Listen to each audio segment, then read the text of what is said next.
Gardens are increasingly recognised as crucial habitat for Britain's wildlife. For species in decline, such as house sparrows, hedgehogs, and many bees, butterflies and moths, gardens offer safe refuge in the face of shrinking natural habitats.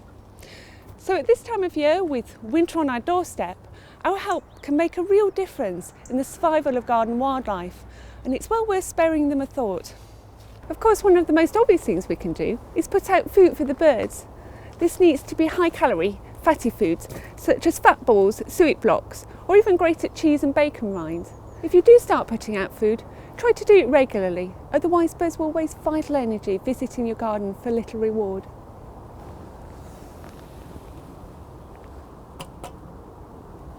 But don't forget about natural resources in gardens too.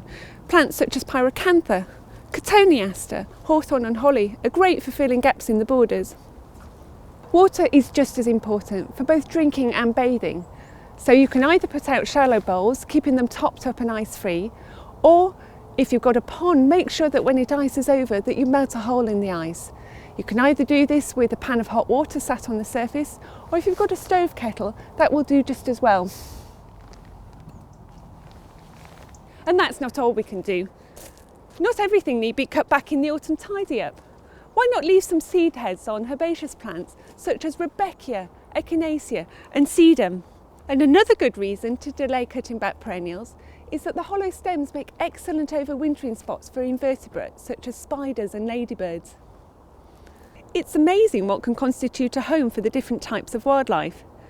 Leaves swept into piles provide shelter for hedgehogs and toads, while logs from felled trees, stacked or piled up, are the perfect place for beetles to take their winter snooze.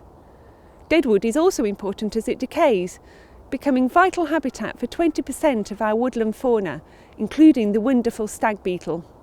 Supporting our garden wildlife through winter will help ensure these vital visitors are back next spring, bringing life to our gardens and making them the places we love to spend time in.